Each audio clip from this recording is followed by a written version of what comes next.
Namaskar. Hello and welcome to PGurus channel. I'm your host Sree Iyer. Joining me today is Sree Kumar Kannan as we take a look at the upcoming state assembly elections in various states and also the 2026 scenario for some of the states, Bihar, Tamil Nadu and West Bengal. All three very important states in terms of the population and the way they set the political narrative of the country. Let's welcome Sree Kumar Kannan ji. Namaskar and welcome to PGurus channel. How are you? Namaskar, sir. I'm fine. How about you?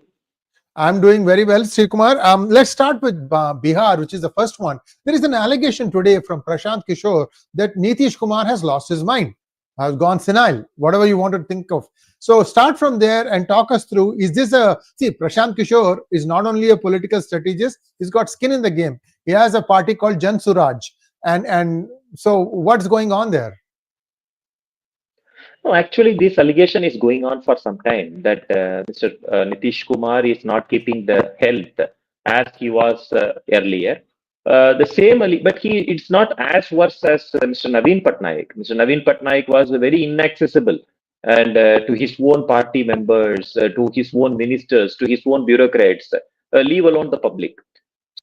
So, in such a situation, it is not as bad as Mr. Naveen Patnaik. Mr. Nitish Kumar is still seen in public functions. He is still seen, inspecting some projects, interacting with the bureaucrats, ministers, and maybe possibly there may be some couple of occasions where it is going viral in internet that he is not keeping good health. But I don't think he has completely lost his health. He is fit enough considering his age and also his experience.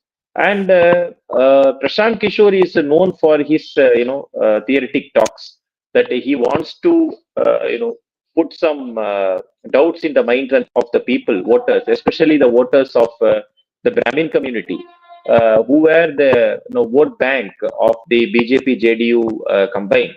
This time he wants to make a dent in that. This could be a possible a game in that regard.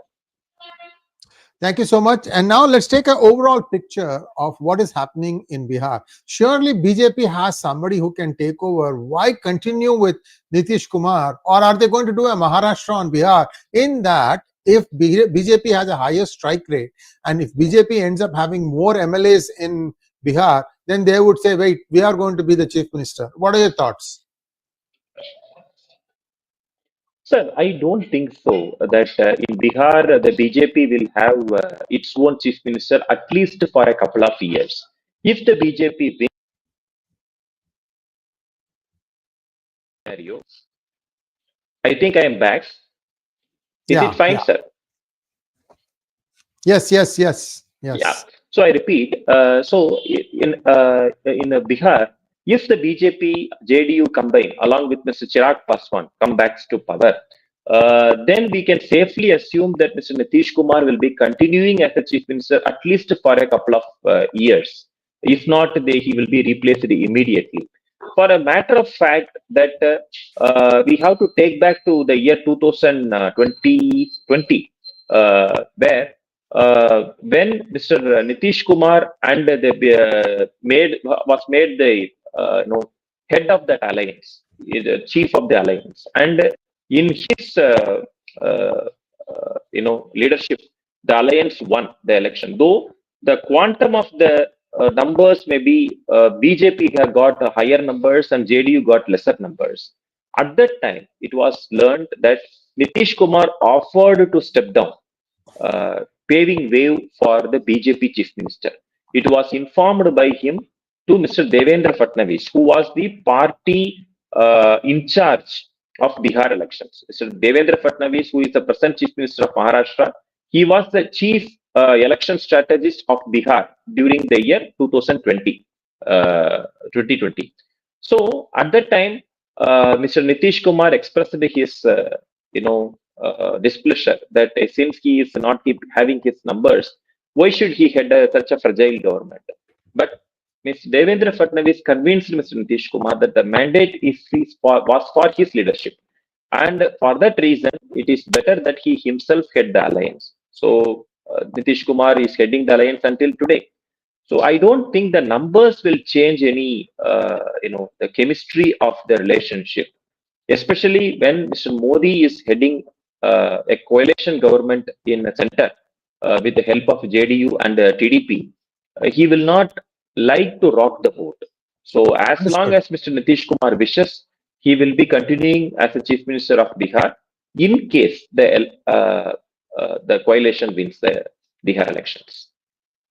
Let's go to, before we go to Bengal and Tamil Nadu polls, let's take a quick look at what is being suggested as far as Aadhaar, connecting it with the voter card and booth expansion. Talk to us a little bit about that, because this will have a direct impact on those two state elections where there is maximum amount of harakiri. Why I say that thing, viewers, please bear with me. The percentage poll invariably is higher than what is the countrywide percentage. So the thing that people talk about is almost 10% per booth is fake votes. And these fake votes are facilitated by the returning officer or the collusion of the people working from the government who are supposed to be neutral, and they don't act neutral. These are the allegations. I'm not having any pictures or videos to show that this is what indeed happened. But the story is, when you look at the polling percentage, West Bengal is high 70s. In assembly elections for Tamil Nadu also is in mid 70s. So this is one of the things. How will this problem be solved by this new initiative? Yes, actually, the Election Commission has came up with the two initiatives. Number one, to link the voter ID card with the Aadhaar. And the second one is to limit the number of voters per booth to 1,500. Earlier, there will be a booth will have more than 2,000 to 5,000 voters or something like that. So to restrict the number of voters per booth, that means the number of booths is going to be increased so that the number of voters will be divided among the booths. So these are the two big decisions taken by the Election Commission. I feel that it is a very much welcome step. We have to appreciate the Election Commission in this regard for taking such a bold and very progressive initiative. I will take you back to the year 2005. I have already discussed these issues in your own show itself. When Mr. Rao, who was a election commissioner, he was a retired election commissioner, he was given the full empowerment by the Election Commission to conduct a free and fair elections in Bihar. See, before 2005, when Mr. Nitish Kumar headed the first coalition government, the full-fledged coalition government in Bihar, before that, it was a full-fledged booth capturing. The candidates were killed, the candidates were kidnapped, the booth were captured, the bombs were held, and at the time there were even paper ballots also. So they were all malpractices used to happen. They used to put the symbol of the RJD and they used to fill the boxes, ballot boxes, so that the election itself was a mockery at that time. And when in the year 2005, we have to give it to the Election Commission, they thought that enough is enough, no more such practice should happen. So they appointed Mr. Rao, and we should all thank Mr. Rao for that. He got the full power of the Election Commission. He took charge of the whole state police machinery. He penalized the people who put illegal hoardings throughout the state. He arrested the possible gundas who are the prospective booth capturers of the state. He revised the voters list, and finally he ensured a peaceful, fair election in the state. That is the time when Mr. Nitish Kumar replaced the RJD, that is Rabdi Devi government. And until today, Mr. Nitish Kumar is continuing as a chief minister in either part of the coalition, that is according to his own wishes. Now, the Election Commission is coming out with this strategy. It is, as you rightly said, aiming at two states. Number one, Bihar, another is Bengal, where such booth capturing or fake voters used to eclipse the actual fair judicial system, voter election system. And the second one is the restricting the number of voters per booth. This is required because we used to get vote percentage turnout by the end of every election. For example, in Delhi election, before that Maharashtra and Haryana. So the numbers used to keep on changing. As and when the booth is sealed, the ballot boxes are sealed. For example, 1,500 voters are there for the particular booth. And once the election commission completed the whole exercise until 6 o'clock, for example, by 6 o'clock, they close the voting process. In front of all the booth agents belonging to different political parties, they close it and they seal the voting machine and they inform the election commission this is the voting percentage of this particular booth. So that keep on adding to the final tally, and it is coming out as a polling percentage, what we used to get in internet as well as in news. So earlier what happened, the numbers used to fluctuate. Sometimes the voter turnout used to get very late, updations. Some opposition parties used to say that the voter turnout was for about 70%. Suddenly it went to 75%, where this 5% came up, something like that. So that dynamic voting percentage updation, that has to be, in a real-time basis. So for that purpose, the election commission thought, so 1,500 people per booth, so that the people as well as the opposition parties also get a confidence that the election is happening in a true and fair way. Yes, sir. Thank you so much. And we will be watching that very carefully. Tamil Nadu, for example, is in the throngs of a huge anti-incumbency sentiment. And I'm sure West Bengal is also seeing that after the 𝗟𝗡𝗙𝗏 medical hospital incident. Tell me something, this combining voter card with Aadhaar.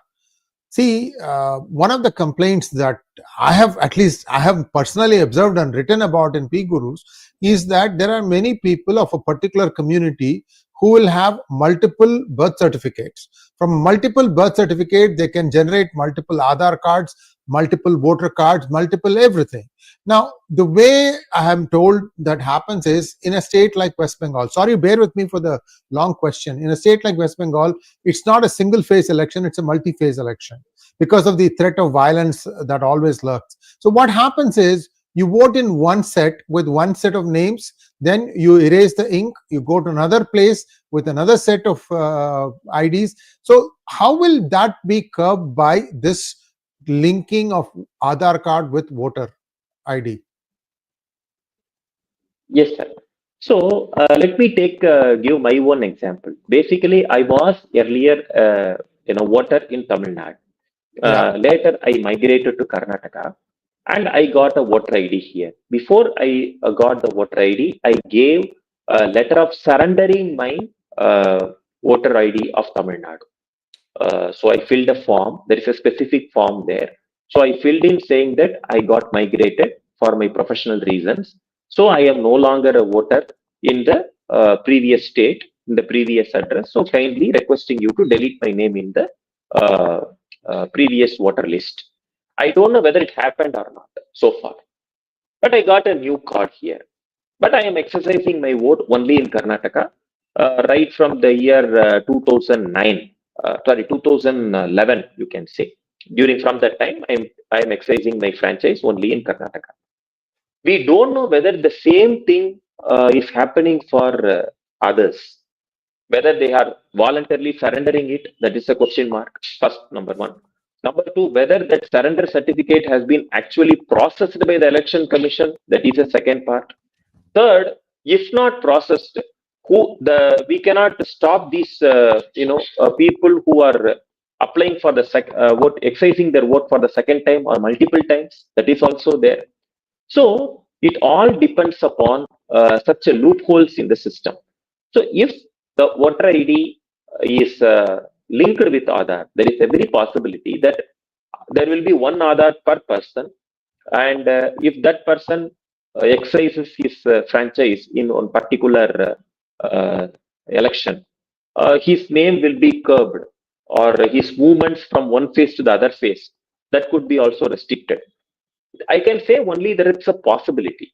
The reason being, see, the election commission keeps on evolving its process. We should accept that fact. Number one, the election commission first, earlier you used to witness, if you have voted here, that we used to have a paper ballot, that the symbols will be there on one side, on the other side we have to put an ink. There is a possibility that you can put multiple chops also, so that it will get invalid. On the other side, it has to be folded in this way. If you fold it in this way, then also the ink impression will fall into other symbols.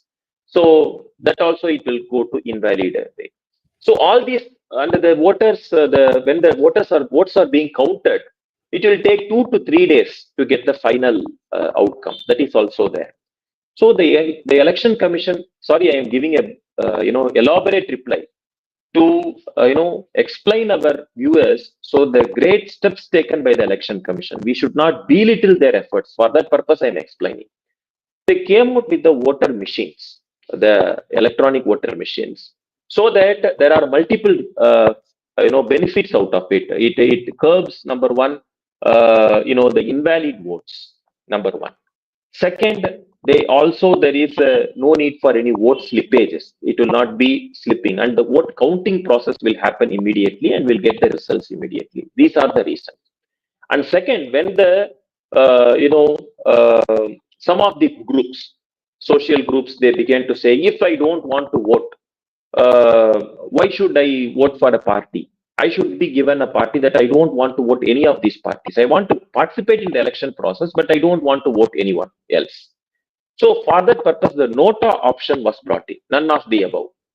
So they also come and participate in the voting process, but they can have an option to press nota.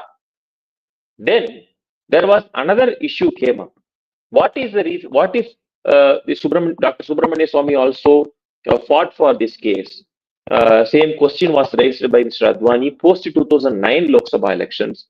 What if the votes what we put is properly going to the proper parties? Whether it is going to the right parties whom I vote. For that purpose, the VVPAT machine was also installed so that the people can see whether that voting is happening in for the right person, for the right party or not. The symbol and the party name and the candidate name that will be displayed in that.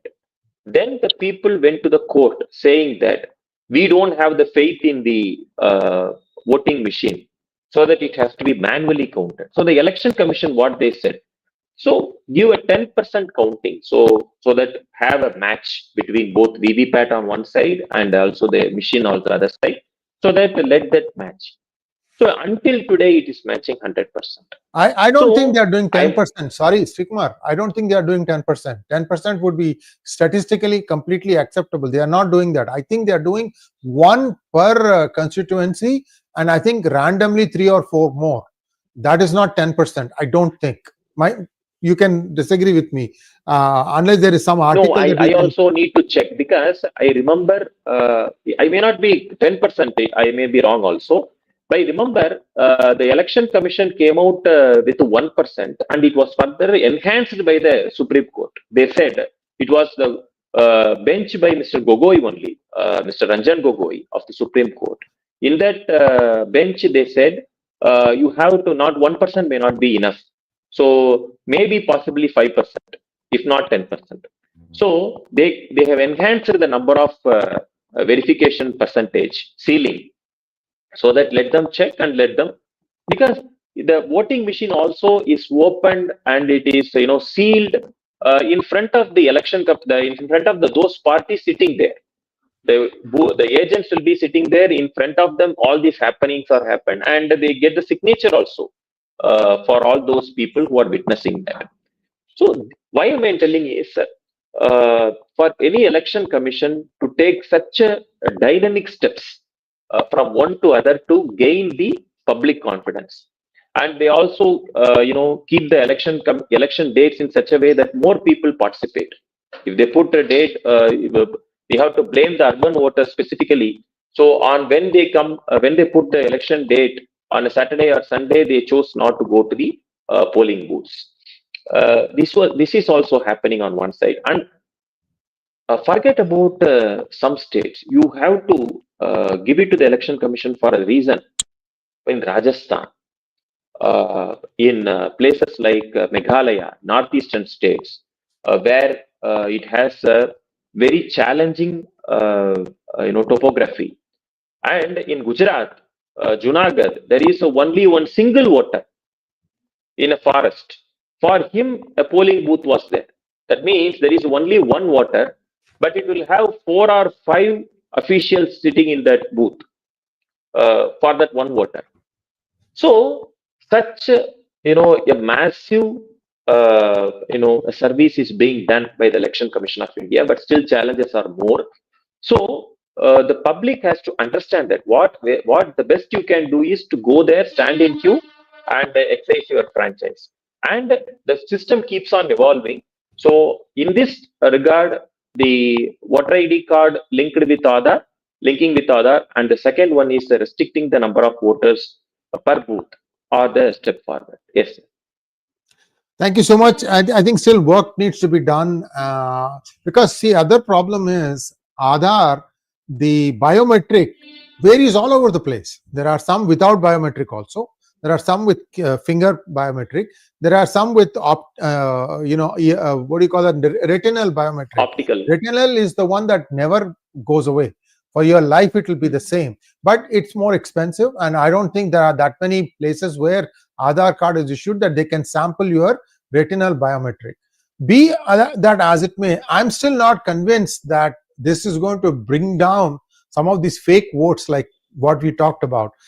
Is there a possibility that the government thinks that Aadhaar card part, they've tightened it quite a bit? So if one side is tight, then the tightness will come also to the voter card. Just last question before we go to the next topic. Yes, sir. I feel I don't think that it is a foolproof. I agree with you. Still a lot to be done. But this is much better than the earlier systems. As far as Aadhaar is concerned, when we all took the Aadhaar, I gave both my retina as well as my fingerprint, both. So whether the same has been done everywhere, I have to check the number of the percentages of statistics so far. If it is done for 100%, then there is every reason to believe that yes, the voter ID has to be linked with Aadhaar. So the purpose is, number one, the curtail the fake voters. Number two, bring out the genuine voters. There are, even I can say, we all say that there is only 70% poll recorded. There is only 60% poll recorded because the same person will have voter ID in his village also. If, for example, in Tamil Nadu, he is working in Tirunelveli district, he is working for Chennai. The vote will happen only for a single day in Tamil Nadu, considering a better law and order. Right, as far as the election is concerned, at least election is concerned, not for otherwise. So in such a scenario, what will happen is he will have 2 votes, but he will cast only 1 vote. That means 50%. So if linking with Aadhaar, what will happen? It will ensure that the vote is 100%. So in such a way, we can see also the increase in the voter turnout, considering the fact that the voter list is also, corrected. Yes, sir. Thank you so much. And now let's talk about the next topic, which is the appointment of Rajeev Chandrasekhar as the head of Kerala BJP. I have been screaming from every rooftop that the current, before this happened, that they need to have an Annamalai-like person. Do you think Rajeev Chandrasekhar fits that bill? The choices are very limited for the BJP because there are only 2 people who have not appointed so far. One is Ms. Shobha Surendran and another is Rajeev Chandrasekhar. Earlier people, they all were being time and tested, be it Mr. Muralidharan, be it Mr. Krishnadas, be it Mr. Surendran, be it Mr. Kummanam Rajashekaran, be it Mr. O. Rajagopal, all were tested in Kerala. The leftover people were Shobha Surendran and Rajeev Chandrasekhar. I thought it would be any of the 2. Now, Mr. Rajeev Chandrasekhar is going to be appointed because he has filed his nomination, and by all probabilities, by tomorrow, he will be appointed as the next state BJP chief. Why the BJP is feeling so? Because according to me, whenever a moderate face is being put as the BJP chief, there is an increase in the vote percentage of the BJP. Earlier it was Mr. 𝗤𝗏𝗏𝗏. He was made the BJP chief, and we saw that in 2000. I took the dipstick survey of Thiruvananthapuram Lok Sabha constituency. We have seen Thiruvananthapuram Lok Sabha constituency in 2014, 2019, and 2024. 3 elections. In all the 3 elections, Shashi Tharoor won and the BJP came second. But you see the difference. In 2014, Mr. 𝗤𝗏𝗏𝗏𝗏 was the runner-up. 2019, Mr. Kummanam Rajashekaran was the runner-up. And 2024, Mr. Rajeev Chandrasekhar was the runner-up. In all these 3 elections, if I would request Sachinji to put the comparison, if available, so that the viewers can see how the party performed in different leadership. During 2014 Lok Sabha, 𝗤𝗏𝗏𝗏𝗏 came very close, but he still lost the seat.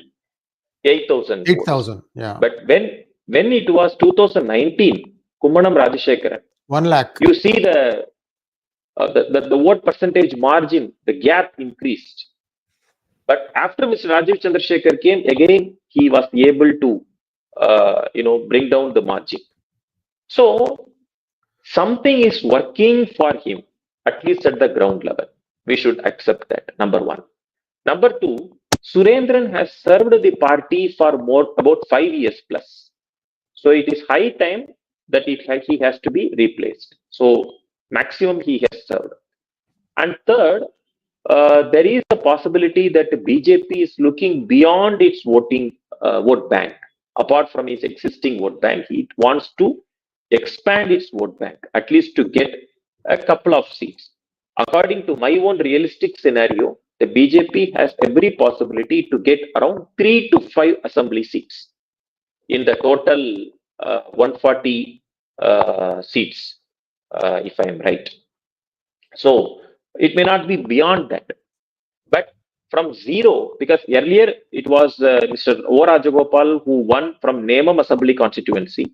I believe it was in the year 2016. After that, there is no MLA for the BJP. Be it in 2021, they didn't got. Now it is a turn of 2026.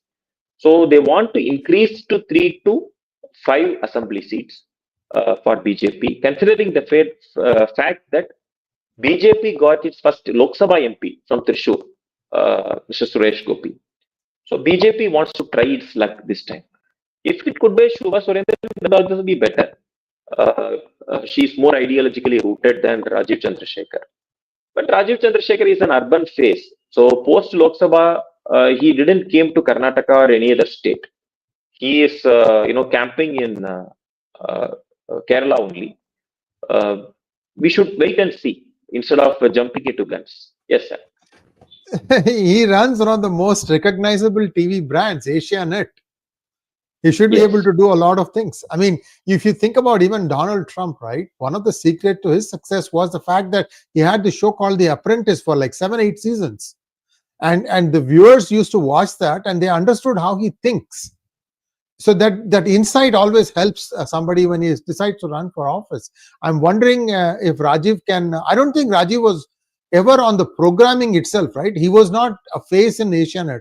Did he? I don't think so, actually right? He actually controls around 85% of the stakes in Asianet. And going by the running of Asianet against the BJP, we all know whether he has the actual control of the channel. But still, that's the reason I want to say, because tomorrow may be his appointment. We have to wait and watch at least for a couple of months how the BJP evolves in Kerala. Because post 2024 Lok Sabha elections, the BJP got a boost. That it is feeling that BJP party itself is feeling that it is increasing its acceptability among the Kerala voters. So it will reflect in these assembly elections also, I believe. Let us see whether they actually perform. Thank you so much, Sree Kumar. Let's take a few questions now. Yes, sir, please. First question is from Subramaniam Vishwanathan. Sree Kumar ji, how to fight Benamis of 𝗖𝗎 Sakthi in TN that decides poll results? Tamil Nadu, it is actually brimming with anti-incumbency. There are a number of occasions where I can see that. Though I am not presently in the state, I can view that. Number one is the government, servants who are now on the rampage against the DMK government, because it was them who actually brought down the Jayalalitha winning chances in the year 2004 and subsequently in 2006. Now they are against the present DMK regime because of multiple reasons. They have not recognized the government has not recognized their demand, no old pension scheme. Their PF and gratuity was not cleared on time. Be it transport employees, be it electricity employees, or be it other government employees, school teachers, they form a considerable vote chunk as far as the Tamil Nadu voters are concerned. You should include them along with their families. So that is a very big voter percentage as far as Tamil Nadu. It includes policemen also. Other side, there is a law and order issue, because whatever statistics is saying, but the public perception, what we see is people feel that uh, there is a big drop in the security and law and order, because whenever ADMK comes to power, especially when Jayalalitha was there and followed by 𝗥𝗘𝗙𝗧𝗖𝗎 Palaniswamy, the law and order was considered to be far more better than the DMK. Now what happened is we are seeing many allegations or many complaints about be it drug abuse, be it the law and order deterioration in the state, rowdies and history sheeters are in a free run, all those things. But the police also have their own restrictions. So we should see that how it plays out. I will say that if ADMK forms a better alliance, an understandable alliance, a meaningful alliance, then it is game up for DMK. But if it not happens, then there is a possibility that the anti-incumbency votes may split into 3 or 4 ways.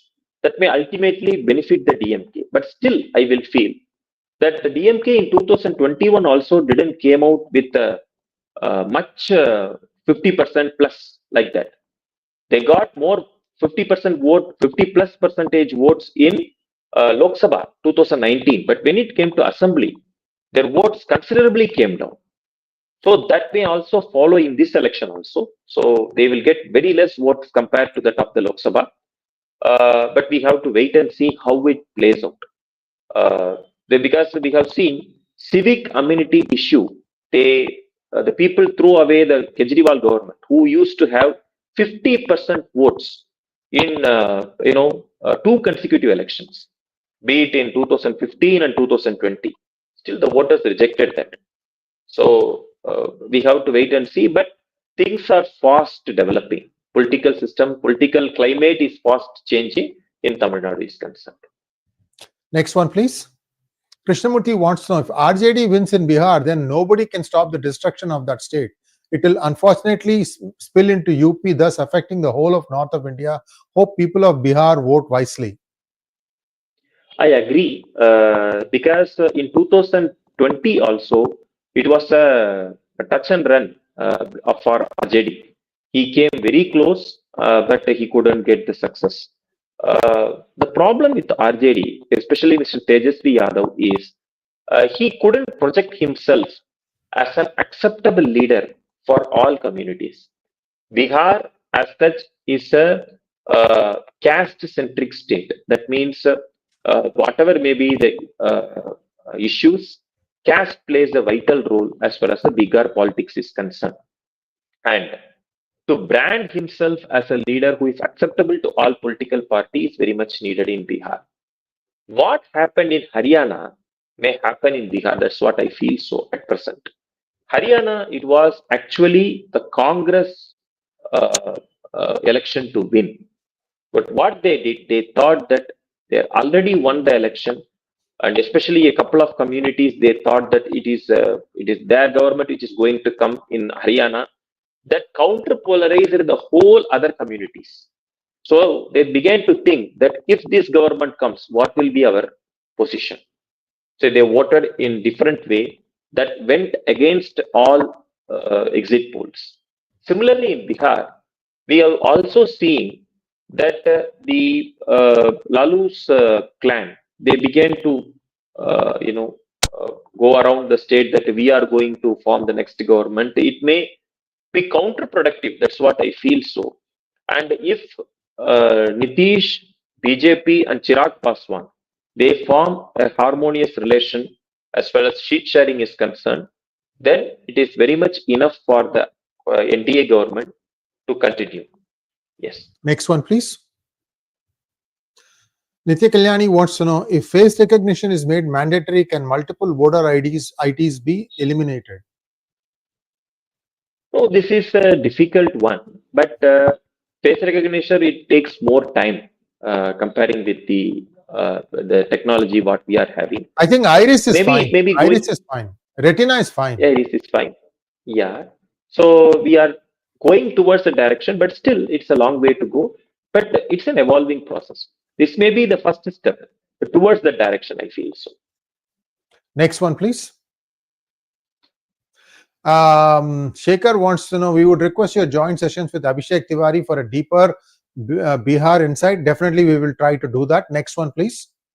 Venkatramani Sri Purna wants to know, also, if Hindu votes are consolidated like other minorities, there's a big chance of BJP forming the government in TN. What's your opinion?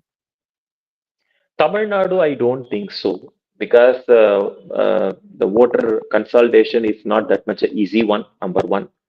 Number two, the BJP also has to have a strong roadmap, because the voter sentiments are very dynamic in Tamil Nadu. It may not be very static.